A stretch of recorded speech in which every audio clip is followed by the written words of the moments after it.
Su atlikėja Asta Pilypaitė susitikome Alytaus jaunimo centre, kur žinoma moteris vokalo paslapčių moko savo mokinius. Apie jų įpročius bei sąmoningumą būtinai šiandien dar pakalbėsime, o dabar pasiklausykite, nuo ko prasidėjo pačios Astos kelias sąmoningumo link. Pradėjau rūšiuoti tai iš tikrųjų nuo dukros, matyt pamokose gautų žinių. Ir jinai grįžusi man tiesiog pradėjo baksnuoti visur, kur ir nepirkim ten supakuoto ir išmeskim. Bet svarbiausia, kad nepirkti supakuotų, pavyzdžiui, ten apelsinų, plastikė supakuotų, kuo mažiau visokių tokių dalykų, arba, sakykime, ten kažkokie sureliai labiau ekologiškai pakuotei, kiti mažiau, tai geriau tuos pirkim. Tai prasidėjo nuo to. Ir mane labai tikrai, mūsų vaikai, mūsų mokytojai. Tai labai užvedė ant to kelio. Aišku, paskui jau reikėjo jau man iš šiukšlinės bendros traukinėti visokius plastiko tenai pakuotės.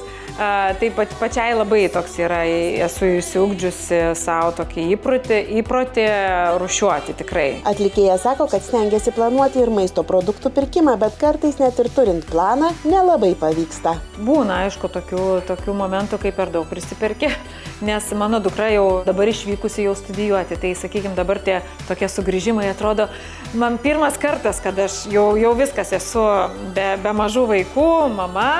Ir grįžo vaikas ir aš jau tokia, kaip prisimenu savo mamą, tada visko. Ir to gal norės vaikas, ir to, ir ano, ir trečio.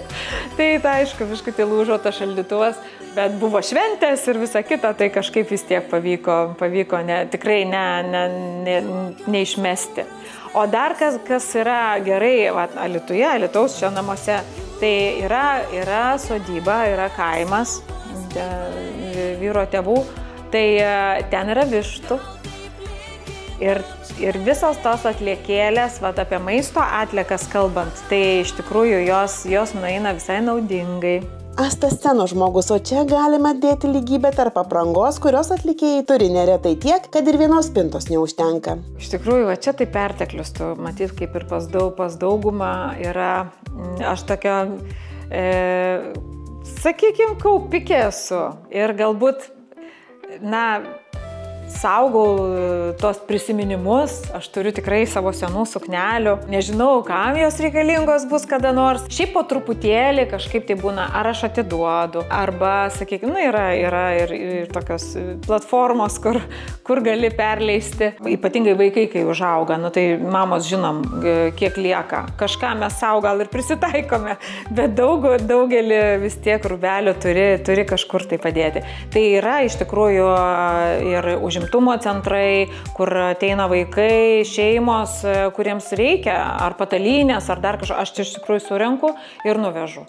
Tai ir visada pasakau, jeigu kažką tik tai galite išsirinkit, aš būsiu labai laiminga, o jeigu kažkas jau ten nenešiojamo, tai tiesiog tos įstaigos irgi puikiai žino, kur padėti, yra tekstilės konteineriai. Visi mes buvom vartotojai, kažkada nieko nebuvo, vis tiek mes, sakykime, aš gyvenau tikrai tais tarybiniais laikais, kur mes važiuodavom, atsimenu, su grupė sekmadienis į koncertus, sakykime, į kokį kaimelį nuėjai ir radai paltą, kur ten mažeikiuose, sakykime, kokioj parduotuvėje, tai tik po blatų gausi. Ir tada, tik perki, kad ir tau gal biškutį per didelis ar ką, bet perki. Ir tas būdavo, sakykime, mes vadindavom su Jūrate pardavutės. Pardavutėj, ką čia šiandien nusipirksim pardavutėj.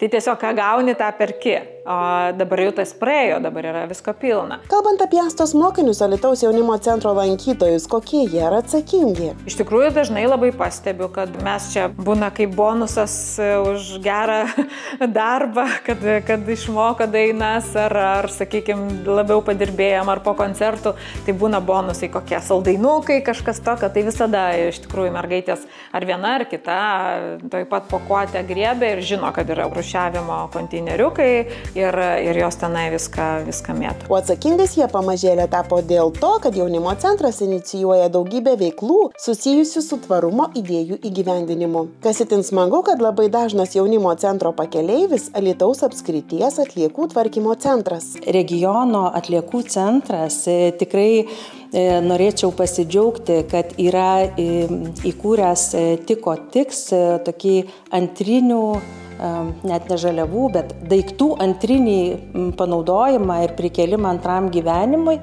tai neabejotinai esame kartu organizavę ne vieną renginį ir mugę, kur iš tikrųjų mūsų įstaiga kūrybiškumo, tokia erdvė buvo pritaikyta būtent šiai temai. Ir mūsų bendri renginiai tikrai turi labai didelę naudą. Noriu pasakyti, kad skatiname ir pačius mokytojus kūrybiškai susijęti tą darnų vystymas ir tvarumą ir tikrai mums pavyksta. Atsakingi vadovai, atsakingi mokytojai, aplinkai neabejingi vaikai. Auga ateities karta, kuria galėsime didžiuotis.